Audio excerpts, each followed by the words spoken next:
आप सभी का स्वागत है मेरे चैनल पे। अगर आपको मेरे चैनल के फैन फिक्शन वीडियो अच्छे लगते हैं तो प्लीज़ मेरे चैनल को लाइक ज़रूर किया कीजिए। सॉरी, आज के थोड़ा सा आवाज़ में प्रॉब्लम हो रही है, ज़्यादा कोई प्रॉब्लम की बात नहीं है। इट जस्ट कि मौसम अभी भी ऐसे ही हो रहा है, कभी ठंडी कभी गर्मी, तो हल्का सा गले में पेन है, बट इट्स ओके। जस्ट थोड़ी सी खिचखिच टाइप है जो थोड़े दिन में मुझे लगता है ठीक हो जाएगी, लेकिन सॉरी अगर थोड़ा डिस्टर्बेंस हो रही हो गले की वजह से। चलिए आज का पार्ट स्टार्ट करते हैं। लास्ट पार्ट में हमने देखा था कि विंग को एक मतलब कुछ अल्फ़ा ने घेर लिया था और उसके बाद उसे एक अल्फ़ा ने बचाया था, जिसे देखने के बाद हमारे प्यारे से डरपोक सा विंग बेहोश हो गया था। वहीं दूसरी तरफ हमारा स्ट्रॉन्ग विंग अपने लिए खुद स्टैंड लेता है, यानी वो वहाँ सबके बीच में अपनी कॉन्क्यूपाइन पोजीशन से हटने की बात कहता है। अब आगे सब लोग शॉक हैं। ये एक ऐसा मतलब बात थी जो किसी ने सपने में भी सोची नहीं थी कि कोई ओमेगा ऐसा कर सकता है। इस हॉल में खड़ा हर कोई अपनी ही सोच में गुम है। कोई ये सोच के कि विंग इतना बहादुर कैसे हो गया कि वो किंग के आगे अपनी कॉन्क्यूपाइन पोजीशन से हटने की बात कह सकता है, तो कहीं ये सोच के परेशान है कि विंग ये इतनी बड़ी गलती क्यों कर रहा है, वो इतना अच्छी पोजीशन से हटने की कोशिश क्यों कर रहा है। क्योंकि इस कल्टिवेशन वर्ल्ड में ओमेगास के लिए सबसे अच्छी पोजीशन तो यही है कि किंग के मेड बनो या किंग के मेड के नाम के फिर कॉन्क्यूपाइन बन के घूमो, जो कि विंग को नहीं पसंद है।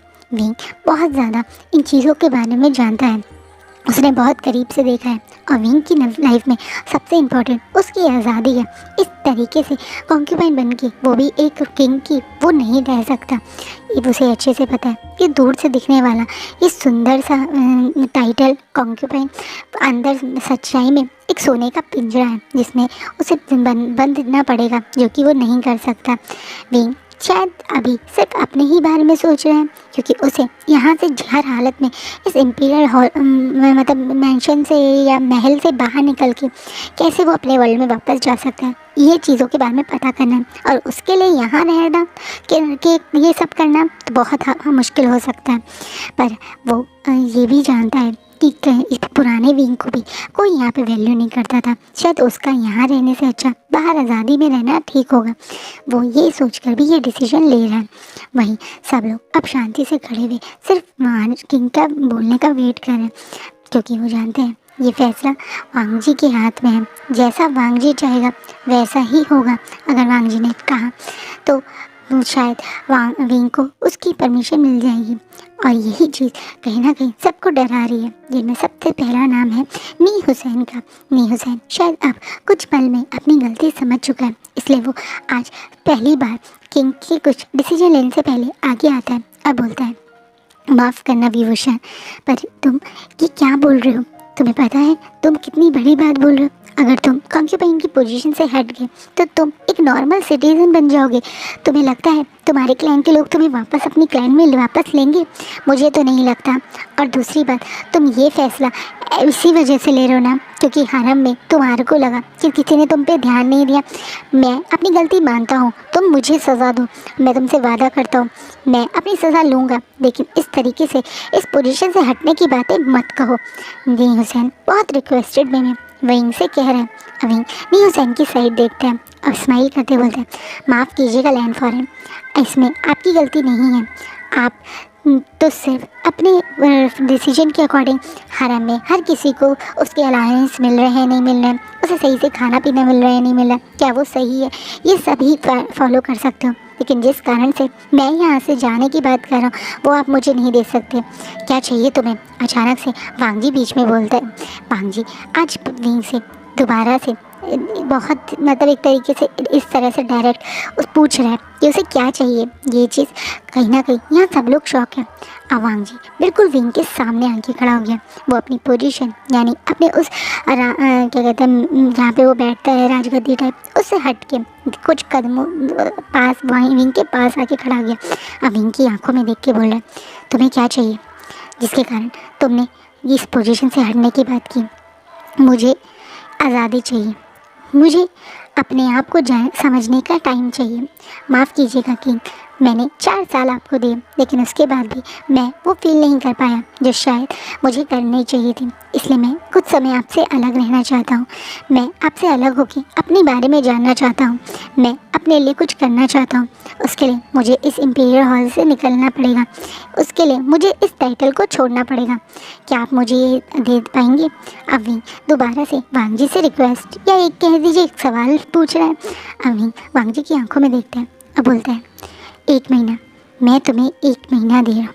1 महीने में तुम अपने आप को के बारे में और इन सब चीज़ों के बारे में दोबारा सोचो। तुम्हारी तबीयत अभी ठीक नहीं है, इसलिए मैं तुम्हें इस कॉन्क्यूपाइन की पोजीशन से नहीं हटाऊंगा। लेकिन हाँ, 1 महीने बाद तुम दोबारा से अगर मुझसे कहोगे तो मैं सबके बीच में वादा करता हूँ, मैं तुम्हें इस पोजीशन से हटा दूँगा। इसके बाद वांग जी वहाँ से चला जाता है। आप भी वहाँ शॉकिंगली खड़ा है और सोच रहा है, ये किंग ने क्या कहा? किंग ने 1 महीना उसे दिया, पर किस चीज़ का 1 महीना? उसे तो तुरंत ही फैसला चाहिए था। क्या करेगा वो इस 1 महीने में? 1 महीने और इस जेल में उसे नहीं रहना, इसलिए वो वांग जी के पीछा करने लगता है। जैसे फिर यहाँ पे सब लोग शौक हैं, वहीं वांग जी के पीछे दौड़ता हुआ विंग जाता है और तुरंत वांग जी को रास्ता रोके उसके आगे खड़ा हो जाता है और बोलते हैं, मुझे कोई 1 महीना नहीं चाहिए, मुझे अभी अब आज़ाद कीजिए। जिससे अब सब लोग और ज़्यादा शौक है, क्योंकि वांग जी अभी हॉल से बाहर नहीं गया था। वहीं विंग अब बिल्कुल गुस्से में वांग जी की आंखों में देख रहा है और बड़े कॉन्फिडेंस से बोला, किस चीज़ के लिए मुझे 1 महीना चाहिए? मैं ठीक हूँ और मैं अपना ध्यान रख सकता हूँ, इसलिए मैं अभी इसी कॉन्क्यूपाइन पोजीशन से हटना चाहता हूँ। अब प्लीज़ मुझे इस पोजीशन से हटाती क्यों नहीं? मुझे हटना है, इसलिए भी अब एक रिक्वेस्टेड, यही कह सकते अपने ज़िद्दी एटीट्यूड जो हमेशा उसका रहता है, उससे की वजह से ज़िद में खड़ा हो गया। वहीं सब लोग विंग और वांग जी की ये अजीब ही हरकतें देख रहे हैं। किंग को रोकने की हिम्मत इस कॉन्क्यूपाइन ने कर दी, इसलिए एकदम से गार्ड और सब लोग विंग के पास आ जाते हैं, जिसे वो मतलब विंग को पकड़ सके, क्योंकि इस तरह से किंग को रोकने का किसी का मतलब ना पोजीशन है ना कोई ऐसा कर सकते हैं। लेकिन आप इससे पहले गार्ड विंग को टच करते हैं, वांग जी उन इशारे में रोकते हैं और एकदम से विंग की आंखों में देखते हैं और फिर उसके बालों में देखते हैं और एकदम से बोलते हैं, ठीक है, वो हेयर पिन जो मैंने तुम्हें दी थी वो वापस लाके मुझे दे दो। तुम्हें अच्छे से पता है कॉन्क्यूपाइंस किस तरह से बनते हैं। उस हेयर पिन को वापस सबके बीच में तुम लैंडलाइन को वापस करके यहाँ से जा सकते हो। और ये बोलने के बाद वांग जी वहाँ से चला जाता है। नहीं, अब थोड़ा सा खुश हो जाता है, क्योंकि उसे लगता है अब वो आज़ाद हो सकता है। सिर्फ एक हेयर पिन ही तो वापस करनी है, कहाँ हो सकती है वो हेयर पिन? होगी उस विंग के कक्ष में, वो ढूंढ के लाएगा, अभी सबको देगा और अभी ये कॉन्क्यूपाइन की पोजीशन से वो आज़ाद हो जाएगा। इसलिए वो खुशी से एकदम से वांग जी को बो करता है और वांग जी वहाँ से चला जाता है। कोई और गार्ड उसे नहीं छूते, क्योंकि वांग जी ने इशारे में मना कर दिया था। लेकिन सब लोग यहाँ पे शॉकिंगली खड़े हैं। वहीं सब आप मतलब एक तरह से होता है ना, जब किंग चला गया तो वो क्या करेंगे, मॉर्निंग कोर्ट खत्म, तो वो भी वहाँ से जाने लगते हैं। जिन्हें सज़ा मिलनी थी मिल गया और विंग को उसकी आज़ादी मिल गई, इसलिए वो खुश है। वहीं में खुशी और एक्साइटमेंट में अब वहाँ हॉल में रुकता ही नहीं और भाग के अब विंग के रूम की तरफ, यानी हमारे बेचारे शायद से डरपोक से विंग का जो रूम है उसकी तरफ दौड़ पड़ता है। विंग बहुत ज़्यादा खुश है, उसे लग रहा है कि बस एक हेयर पिन वापस करना है और इस जगह से आज़ादी, ये हराम वारम में उसे नहीं रहना। इसलिए वो जल्दी से अपने रूम में जाके सारा सामान उखाड़ लेता है, इधर उधर उधर फेंक रहा है। पर उसे हैरानी तब होती है कि विंग के पास एक भी ज्वेलरी नहीं है। अरे वो किंग की कॉन्क्यूपाइन है, जियांग क्लैन का अडॉप्टेड सन है, लेकिन उसके बाद भी विंग इतना गरीब था, क्या उसके पास कुछ भी नहीं है? बेचारा वहीं ये सेक के पूरी तरह से शॉक है। इससे पहले विंग और जल्दबाजी में कुछ और धड़ धड़ सामान फेंकता, अचानक से उसे रूम में किसी के आने की आवाज़ आती है, जिससे वो एकदम से खड़ा होकर पीछे मुड़ता है तो देखता है वहाँ पे मैडम यू और जियांग फैमिया खड़े हैं। मैडम यू और जियांग फैमिया को वहाँ देख के विंग सोचता है कि जैसे उसकी मदर है, उसे प्यार करती है, तो वैसे ही चाहे ये विंग की अडॉप्टेड मदर है उतना प्यार ना करती हो, पर मदर तो है। इसलिए वो खुशी और एक्साइटमेंट में भाग के मैडम यूको के पास आता है, एकदम से कहता है, मदर क्या आपको पता है कि मेरा हेयर पिन कहाँ हो सकता है? वही मैडम यू विंग के मुंह से अपने लिए मदर सुन के पूरी तरह शॉक हो जाती है और जिस विंग ने जो उनके हाथ पकड़े थे उसे छोड़ के विंग को हल्का सा धक्का देकर गुस्से में बोलती है, तुमने मुझे मदर का भूल गए हो क्या? मैं तुम्हारी कोई मदर नहीं हूँ, और इतना बड़ा फैसला तुमने लेने के बारे में सोचा कैसे? माना कि तुम्हारे सर पे चोट लग गई थी, लेकिन अक्ल कहाँ है तुम्हारी? तुम्हें पता है कि तुम्हारी कोई वैल्यू नहीं है। इतनी मुश्किल से तुम्हें ये कॉन्क्यूपाइन की पोजीशन दिलवाई है तुम्हारे फादर के एक अच्छे कामों की वजह से, जियांग क्लैन के अच्छे रिश्ते की वजह से, और तुम इस तरीके से कॉन्क्यूपाइन पोजीशन से हटने के लिए बोल रहे थे। तुम्हारी हिम्मत कैसे हुई? तुम्हें अच्छे से पता है कि तुम अपनी मर्जी से कोई फैसले नहीं ले सकते। तुम वही करोगे जो मैं और तुम्हारे अंकल तुम्हारे लिए फैसला लेंगे, और हम दोनों नहीं चाहते तुम ये कॉन्क्यूपाइन पोजीशन से हटो। चुपचाप से ये पिन ढूंढने का नाटक बंद करो और अभी सबके बीच में जाके किंग लांगवांग जी और उनकी पूरी क्लैन से माफ़ी मांगो। और ये दोबारा से ये कॉन्क्यूपाइन पोजीशन पे हटने के बारे में कहा तो मैं तुम्हारी शरीर से खाल अलग कर दूंगी। और ये बोलने के बाद मैडम यू अपना बड़े गुस्से में खड़े हो जाती हैं। वहीं अचानक से ये बात सुनने के बाद वांग विंग पूरी तरह से शॉक है कि हाँ वो वापस जाएगा। इतनी मेहनत करी है उसने, इतनी लड़ाई झगड़े, सुबह से इतना दिमाग दौड़ाया उसने, कितना ज़्यादा उसे कुछ भी पता नहीं था विंग के बारे में, लेकिन उसके बावजूद उसने कितने अच्छे से सारे सब चीज़ संभाली। उसने किस तरीके से हर सिचुएशन को एनालाइज करके विंग के साथ क्या हुआ होगा वो सोचा है। इतनी मेहनत कर रहा है वो सुबह से, और ये लोग आके कह रहे हैं कि वो वापस कॉन्क्यूपाइन की पोजीशन पे बैठे। बिल्कुल नहीं, इसलिए विंग गुस्से में बोलता है, और आपको लगता है मैं ऐसा करूँगा? बिल्कुल नहीं। मुझे नहीं पता आपने क्या किया था या आप क्या सोचते हो, लेकिन ये मेरी ज़िंदगी है और मैंने बोल दिया ना, मैं कॉन्क्यूपाइन नहीं रहूँगा। मैंने बोल दिया ना, मुझे किंग कॉन्क्यूपाइन नहीं बनना तो मैं नहीं बनूँगा। गुस्से में मैडम यू की तरफ देख रहे हैं, जिस बात पे मैडम यू अब गुस्से में अपने ज़िडियान से विंग पे अचानक से अटैक कर देती है। वहीं विंग अचानक से अपने ऊपर ज़िडियान के अटैक को तुरंत रोक लेता है। उसने हाथ में ज़िडियान पकड़ लिया है, जिसे देखकर अचानक से मैडम यू और जैन फैमिया पूरी तरह से शॉक है, क्योंकि विंग के अंदर इतनी हिम्मत और वो इतना स्ट्रॉन्ग कब से हो गया कि वो ज़िडियान के वार को रोक ले।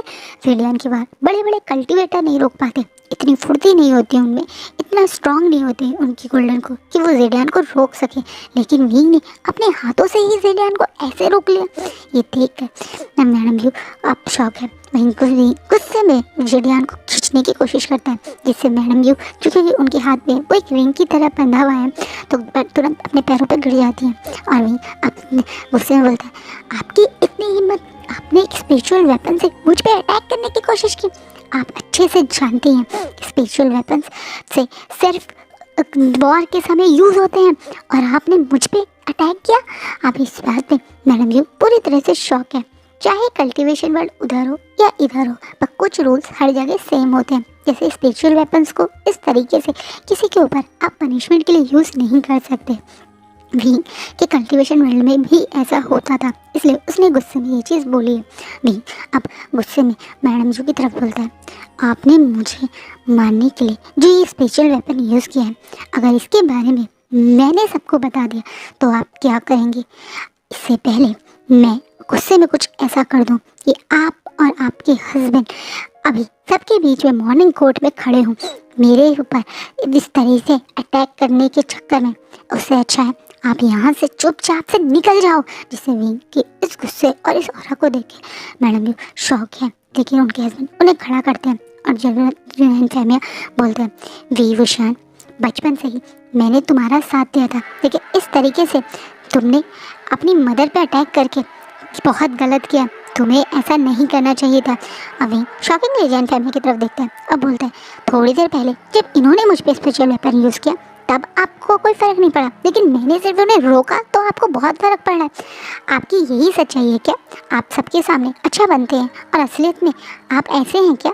अचानक से भी ये बोलता है, क्यों जिससे जैन फैमिली पूरी तरह से शॉक है, क्योंकि वो भी जो जैन फैमिली को इतना प्यार करता था कि उनकी किसी बात पे सवाल उठाने की कोशिश नहीं करता था, अचानक से आज वो ऐसे क्वेश्चन पे क्वेश्चन पूछ रहा है। तो वो भी थोड़ा सा शॉकिंगली विंग को देखते हैं और थोड़ा गुस्से में ही बोलते हैं, वी वुशान, मुझे लगता है तुम अपनी पोजीशन और अपने दिमाग से कुछ ज़्यादा ही आगे बढ़ रहे हो, इसलिए मैं तुम्हें एक बात क्लियर बोल देता हूँ, तुम कॉन्क्यूपाइन की पोजीशन पे रहो या ना रहो, पर जियांग क्लैन में अब तुम वापस नहीं आ सकते। जियांग क्लैन में वापस आने की कोशिश भी मत करना। आज के बाद तुम्हारा जियांग क्लैन से कोई लेना देना नहीं है। इस बात पे मतलब जियान फैमिया बात पूरी करके मुड़ के चले ही जाते हैं, लेकिन मैडम यू वहीं खड़ी रहती हैं और गुस्से में बोलती हैं, मुझे नहीं पता तुम्हारे अंदर ये ताकत कहाँ से आई है, लेकिन एक चीज़ याद रखो, तुम्हारा कोई वैल्यू नहीं है, तुम कुछ नहीं हो सिवाय एक कमज़ोर से ओमेगा के। तुम्हें क्या लगता है यहाँ से बाहर निकल के तुम इस वर्ल्ड को सरवाइव कर पाओगे? सोचो विभूषण और उसके बाद फैसला लेना। मुझे तो बहुत खुशी होगी कि जब तुम्हें किंग की पोजीशन इस महल से बाहर निकाल के रोड पे फेंक देंगे और वहाँ तुम्हें वो हैवान अल्फा नोचेंगे। तुम्हें क्या लगता है इस महल के अंदर तुम सेफ नहीं थे, तो बाहर तुम सेफ रहोगे? इस बात पे मैडम यू अपनी ही घमंड में इतराते हुए वहाँ से चले जाती है, पर भी वहाँ शांति से खड़ा है और सोच रहा है कि कैसे हैं ये लोग, क्या सचमुच में ये बेचारा भी ये सब सहता था? सबकी इग्नोरेंस, सबका गुस्सा और इस औरत की ऐसी नफरत, कैसे अडॉप्टेड पेरेंट्स थे ये जो इस तरीके से विंग को डील करते थे? क्या विंग सिर्फ इनके लिए एक ऐसे सोने की चिड़िया था जो सिर्फ अंडे देता रहता था, उन्हें फ़ायदा पहुंचाता रहता था? बेचारा विंग इसी सोच में था जब उसके डोर पे फिर से नॉक होती है और इस बार कोई और नहीं बल्कि जियांग मतलब क्लैन से ही जंचा आया था। विंग के पास जंचा आता है और प्यार से उसके बिल्कुल पास में आके खड़े होके उसके सर पे हाथ फिराता है, जिससे विंग पूरी तरह से शॉक है। विंग जो पहले ही शॉक में था तो उसे महसूस नहीं होता कि जंचा कब आता है, लेकिन अब जब उसे महसूस होता है तो थोड़ा पीछे की तरफ हो जाता है, जिससे जंचा थोड़ा सा घबराता है और बोलता है, क्या हुआ विंग? डरो मत, मैं तुम्हें कुछ डांटने नहीं आया, बल्कि मैं तुम्हें यही बताने आया कि तुम हमेशा से मेरे भाई हो। मुझे पता है मदर और फादर गुस्से में जो यहाँ बोल के गए, मुझे बाहर उनकी आवाज़ें आ रही थी। उन्होंने तुम्हें ज़रूर बोला कि तुम जियांग क्लैन से नहीं अटैच हो, लेकिन मैं इस चीज़ से बहुत खुश हूँ। मैं खुद चाहता था तुम मेरे क्लैन से निकल जाओ। मेरे क्लैन में हमेशा तुम्हें सिर्फ दर्द ही मिला था। मेरी आंखों के सामने मेरी मदर तुम्हें पनिश करती थी, कुछ खाने को नहीं देती थी। तुम्हारा बचपन जिस पेन में बिता है, कहीं ना कहीं सीजे और मैं उस चीज़ के लिए महसूस करते थे कि काश तुम जियांग क्लैन में ना आते, लेकिन अब तुम्हें मौका मिला है हम सबसे दूर होने का। तो मेरे भाई तुम अलग जाइए, अपनी एक अच्छी लाइफ बिताना। तुम चिंता मत करो, मैं तुम्हें ऐसे गरीबी में नहीं छोड़ूंगा। और ये बोलने के बाद जंचा अपने पास से एक गोल्ड का पाउच उसके हाथ में दे देता है और बोलता है, ये अभी इस वक्त मेरे पास इतना ही था, लेकिन जब मैं अगली बार आऊँगा तो मैं तुम्हारे लिए कुछ और कॉइन्स लाऊंगा जिससे तुम अपनी एक अच्छी लाइफ बिता सको। मैं कोशिश करूँगा कि मैं तुम्हारे लिए एक अच्छा घर, एक अच्छा क्लैन और एक अच्छी जगह ढूंढ सकूं जब तुम यहाँ से बाहर निकलो, जहाँ तुम रह सको। और ये बोलने के बाद जंचा वहाँ रुक नहीं पाता, क्योंकि वो अपने भाई को खुद अपने क्लैन से दूर जाने के लिए कह रहा है। उस भाई को जिसे वो कभी अब इतना प्यार करता था कि और अब उसे इतना दूर है वो। यही सोचिए जंचा आगे कुछ ना बोल के वहाँ से जा ही रहा था, तभी भी तो पीछे से बोलता है, शुक्रिया, शायद तुम सचमुच में विंग को बहुत प्यार करते हो, इसलिए विंग के लिए तुम अभी भी ये सब कर रहे हो। Thank you. मुझे नहीं पता, मुझे वो बातें ये याद नहीं है, तुम्हें पता है ना, लेकिन हाँ मैं तुम्हारी आंखों में देख सकता हूँ कि तुम हमेशा उसके साथ स्ट्रेंथ थे और वो तुम्हें भी बहुत प्यार करता होगा, क्योंकि तुम उसे इतना प्यार जो करते हो। इसलिए तुम अपना दिल छोटा मत करो, तुम चिंता मत करो, मैं अपना ध्यान ज़रूर रखूँगा। और हाँ, चाहे मैं कहीं भी होऊंगा पर तुमसे मिलने भी आऊँगा। और ये बोलने के बाद विंग स्माइल करता है। विंग को इतने दिन बाद ऐसे हंसते हुए देखकर जंचा को थोड़े मन में खुशी होती है और वो वहाँ से निकल जाता है। पर विंग अब जब ज़मीन पे बैठा हुआ है और अपना एक हाथ से सर खुजला रहा है और दूसरे हाथ में एक पोटली ले हुई है और सोच रहा है, तो हेयर पिन तो इस रूम में नहीं है, जियांग क्लैन में नहीं है, ये भी गारंटी है, क्योंकि अगर जियांग क्लैन में हेयर पिन होती तो ये दोनों आके मुझे रोक इस तरीके से अपनी बात वापस लेने के लिए ज़िद नहीं करते, बल्कि शांति से बैठ जाते, क्योंकि इन्हें पता होता है कि हेयर पिन उनके पास है। तो हेयर पिन है कहाँ? विंग अपनी ही सोच में गुम था। वहीं दूसरी तरफ वांग जी अब अपने कक्ष में आ गया है और चुपचाप से अपने कक्ष के उस ड्रॉर के पास आके बैठी है और फिर हल्के से उस ड्रॉर को खोलता है जहाँ पे वो हेयर पिन थी। हाँ, विभूषण की हेयरपिन जो अब विभूषण और वो उस दिन उस कक्ष में अकेले थे। जब वांग जी को रट ने ट्रिगर कर दिया था, तब उसने अचानक से विंग पे जब अटैक कर दिया था, तब धोखे में विंग की हेयरपिन वहाँ गिर गई थी। उसके बाद जब यहाँ पे मेड आए थे और उन्होंने उसे क्लीन करके वांग जी को ही दिया था, तो वांग जी ने गुस्से में उस हेयरपिन को इसी मतलब क्या कहते हैं कबर ड्रॉर में फेंक दिया था। लेकिन आज वांग जी इस हेयरपिन को अपने हाथ में लेके बैठा हुआ है और सोच रहे कि क्यों क्यों जब विंग ने उसे एकदम से उसकी कॉन्क्यूपाइन पोजीशन से हटने के लिए कहा तो उसे इतना बुरा लगा। क्यों वो विंग को एक बार यहाँ से नहीं जाने देना चाहता है। उसने 1 महीना भी इसीलिए मांगा था कि वो विंग को प्रूव कर सके कि वो विंग का ध्यान रखना चाहता है। वो विंग के साथ अब कुछ गलत नहीं होने देना चाहता। शायद उसने सचमुच में विंग को इग्नोर करके बहुत बड़ी गलती की है और वो उस चीज़ के लिए खुद में पछता भी रहा है। इसलिए वो विंग को आप महसूस करवाना चाहता है कि वो विंग का ध्यान रख सकता है। इसीलिए उसने इस हेयरपिन वाली बात को बोला था, क्योंकि वो जानता है कि हेयरपिन तो उसके पास है, तो विंग तो जा ही नहीं सकता कहीं ना कहीं। वांगी ने भी आज एक छोटी सी चाल चल ली विंग के साथ, जहाँ विंग उस हेयरपिन को पूरे आकार में ढूंढ रहा है, वहीं वांगी उस हेयरपिन को लेकर बैठा हुआ है। अब तो बेचारा विंग शायद अभी वांग जी के पास से नहीं जा सकता। वहीं वांग जी इस सोच में कि वो विंग को अपने पास रख के उसे महसूस करवाएगा कि वो एक गलत किंग नहीं है या उसके साथ अब कुछ गलत वो होने नहीं देगा। पर वांग जी ऐसा क्यों कह रहे हैं? वांग जी ने तो आज तक कभी किसी कॉन्क्यूपाइन पे ध्यान ही नहीं दिया। उसने तो हमेशा हर कॉन्क्यूपाइन को इग्नोर किया। उसके लिए तो ये सब सिर्फ एक अलायंसेस है जो उसके अंकल ने बाकी क्लैंस के साथ करी है। कौन कहाँ है, क्या कर रहा है, किसके साथ, उसे मतलब नहीं। उसे मतलब है तो सिर्फ अपने पोजीशन, अपने एक तरीके से अपने काम से, अपने रूल्स से, अपनी जितनी जो किंग की पोजीशन है उसकी रिस्पॉन्सिबिलिटी से और अपने पूरे मतलब कल्टीवेशन वर्ल्ड के लोगों से। लेकिन इन कॉन्क्यूपाइन से तो उसे कभी कोई मतलब ही नहीं था। लेकिन आज क्यों वो ऐसा कर रहा है वो खुद नहीं जानता। जहाँ एक तरफ विंग और वांग जी अपनी अपनी तरह से एक इस रिश्ते से बाहर भागने की कोशिश कर रहे हैं और दूसरा उसे रोकने की कोशिश कर रहा है, वहीं दूसरी तरफ हमारे विभूषण यानी हमारे वो प्यारे से मासूम से विभूषण जिनके लिए आज शायद यहाँ विंग सब लोग के सामने लड़ रहा है, वो अभी भी बेहोश हैं, जिन्हें अपनी बाहों में लिए हुए ये अल्फा अपने श्याओ शिनचैन के साथ इस वी महल में एंट्री करते हैं। वी महल में जैसे ही ये लोग एंट्री करते हैं तो शुयांग इन्हीं को इस तरह से देखकर घबराता हुआ उसके पास आता है, क्योंकि विंग बेहोश है और एक स्ट्रेंजर की बाहों में है और शाओ शिनचैन डरता हुआ विंग के साथ घबराता हुआ आ रहा है। अचानक से शाओ शिनचैन उनके पास पहुंचता है और बोलता है, विंग ये विंग को क्या हुआ, ये बेहोश क्यों है? शाओ शिनचैन क्या हुआ है तुम्हें, और विंग इस तरह से कैसे? अचानक से शाओ शिनचैन एकदम से बोलता है, हमें हीलर को बुलाना चाहिए, इसकी तबीयत ठीक नहीं है, शायद आज हमें तुरंत हीलर को इसे दिखाना चाहिए। इस बात पर शाओ शिनचैन के साथ वो अल्फा उस रूम की तरफ जाने लगता है जहाँ शाओ शिनचैन उस अल्फा को गाइड कर रहा है। अब वो अल्फा विंग को जैसे ही बेड पे लेटाता है तो तुरंत अपने हाथों को देखते हैं जिनकी स्लीव्स में ब्लड लग गया है, जिससे वो अब घबराते हुए शाओ शिनचैन की तरफ देखता है। शाओ शिनचैन भी काफ़ी घबरा जाता है ये ब्लड को देख के और एकदम से बोलता है, क्या क्या क्या ये विंग का ब्लड है?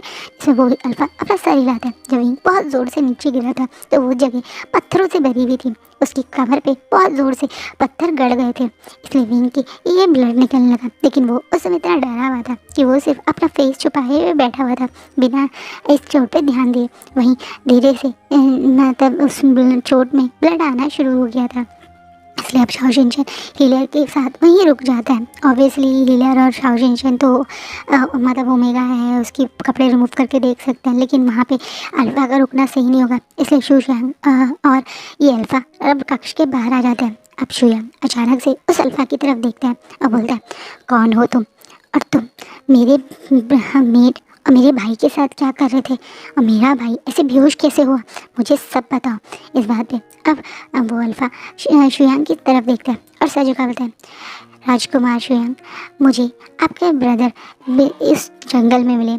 मैं एक कल्टीवेटर हूँ और किसी भी क्लैन से बिलोंग नहीं करता हूँ। मैं बचपन में ही अपने पेरेंट्स को खो चुका था, एक अडॉप्टेड फैमिली के साथ कुछ समय तक मैं रहा था, जहाँ पे वो ग्रैंडफादर और ग्रैंडमदर ने मुझे बहुत ध्यान रखा था। वो इसी क्लैन के थे, पर कुछ समय बाद उनकी डेथ हो गई और उसके बाद मैं एक क्लैन से दूसरे क्लैन तक सिर्फ ट्रैवल करता रहता हूँ। मैं एक फ्री बर्ड हूँ, मैं किसी क्लैन से बिलोंग नहीं करता। आज भी मैं यहाँ पर आराम से घूम रहा था जब मेरी नज़र अब राजकुमार वी विशान पे पड़ी, जिन्हें कुछ अल्फा परेशान कर रहे थे। और उसके बाद मैंने उन्हें वहाँ से सेव करवाया, लेकिन वो इतना डर गए थे कि वो बेहोश हो गए। क्या तुम कहना चाहते हो मेरा भाई अकेले अल्फाज के बीच में था? ऐसा कैसे हो सकता है? वो महल से तो मेरे मेट और काफ़ी सारे गार्ड्स के साथ निकला था। कहाँ थे वो गार्ड? अब इस बात पे शुयांग को इतना गुस्सा आ जाता है कि वो चीख के जो गार्ड वहाँ खड़ा था उससे बोलता है, उन सारे गार्ड्स और मेट को यहाँ बुलाओ जिन्होंने मेरे भाई को अकेला छोड़ दिया था। अचानक से इस बात पे अब वो गार्ड और मेट लाइन बना के शुयांग के पास खड़े हो जाते हैं। वहीं इस अल्फा को शुयांग ने अभी तक कुछ बोला नहीं, क्योंकि वो इतना गुस्से में आ गया ये सुन के कि उसके भाई के साथ किसी ने गलत करने की कोशिश की। तो वो एकदम से उन गार्ड्स को बुला लेता है। अब गार्ड्स शुयांग के आगे खड़े। अब शुयांग गुस्से में पूछा, तुम लोग कहाँ थे? हाँ, जब मेरा भाई वहाँ अकेले था मैंने तुम्हारे साथ उसे भेजा था, तो तुम लोग उसे अकेला छोड़ के महल वापस कैसे आए? इस बात में वो गार्ड एकदम से सर जोड़ते, माफ़ कीजिएगा राजकुमार, पर ये ऑर्डर हमें आपकी मेट यानी omega royal omega Shao Shinchan ने ही दिया था। क्या? अब अचानक से शुयांग अपने ही शौक में था। ये आप भी अंदर से डोर खुलता है और हीलर बाहर आता है। वो एकदम से बाहर आके बोलता है कि वी ठीक है। वो बहुत ज़्यादा शॉक में था इसलिए बेहोश हो गया था, लेकिन अब वो ठीक है। और ये बात बोलने के बाद वो हीलर आप विंग से मिल सकते हैं ये बात बोलने के लिए बोल के वहाँ से चला जाता है। शाओ शिनचैन अपने रॉयल गार्ड को इशारा करता है कि इन गार्ड को पनिशमेंट दो और मैं अभी आता हूँ। और ये बोलने के बाद वो अंदर जाता है, क्योंकि ऑब्वियसली वो भी जानना चाहता है कि सचमुच में शाओ शिनचैन ने ऑर्डर दिया था या नहीं दिया था, क्योंकि अगर ऑर्डर दिया होगा तो फिर वो इन गार्ड्स को बिना बात के ज़्यादा पनिशमेंट क्यों दे, लेकिन नहीं दिया है तो फिर वो इन गार्ड्स को छोड़ेगा नहीं, इसलिए वो अंदर जाता है। पहले वो देखता है कि आज शाओ शिनचैन कोने में बैठ के रो रहा है, वहीं भी अपनी पेट के बल लेटा हुआ है और उसकी पूरी पीठ पे किसी ने पट्टियाँ बांधी हुई हैं। अब शाओ शिनचैन अचानक से वहाँ पे वो शुयांग को देख के अपनी जगह से उठ के आगे आके बाहर शुयांग को गले लगा लेता है और ज़ोर ज़ोर से रोना शुरू कर देता है, जिससे शुयांग उसे शांत करने लगता है। और फिर शाओ शिनचैन रोते हुए ही बोलता है, मुझे माफ़ कर दो मेट, मैंने आज बहुत बड़ी गलती कर दी। मैंने आज बहुत बड़ी गलती कर दी। मैं चाहता था कि मैं इस विंग की सच्चाई सामने ला सकूं, पर मुझे नहीं पता था कि ये तो एक विक्टिम है। मैंने आज पहली बार महसूस किया कि मैं अपनी ही सोच में इस पर ध्यान ही नहीं देता था। पर देखो इसकी पीठ, देखो कितने घाव हैं इस पर। पता नहीं कौन इतना बुरा इंसान था जो इस बेचारे को इतनी बुरी तरह से मारता था। इसकी पीठ तुम देखो। अब अचानक से शुयांग भी शॉकिंगली विंग की पीठ को देखता है, जहाँ पे बड़े बड़े हंटर के मार के निशान हैं। पूरी पीठ निशान से भरी हुई है, जैसे कोई उसे कितना मारता होगा। ये निशान मैडम यू के दिए हुए निशान है जो विंग के पीठ पर है। और इस निशानों को देखे शाओ शिनचैन और शुयांग शॉकिंगली यहाँ खड़े हैं और आज का पार्ट यहीं रुकता है। आप इन निशानों से शुयांग और शाओ शिनचैन को पता चल जाएगा कि विंग उनका विंग नहीं है बल्कि कोई और विंग है। लेकिन हाँ, उसके इस पेन को शाओ शिनचैन ने पहली बार फील किया है, तो आगे इस रिश्ते में क्या चेंज होगा वो आप और मैं एक साथ देखेंगे। अब तक ये अल्फा कौन था मैंने नहीं बताया, पर नेक्स्ट पार्ट में मैं ज़रूर बताऊंगी। आई होप आपको ये फैन फिक्शन अच्छा लगा। कैसा लगा प्लीज़ कमेंट में बताइएगा। Thank you. कॉन्क्यूपाइन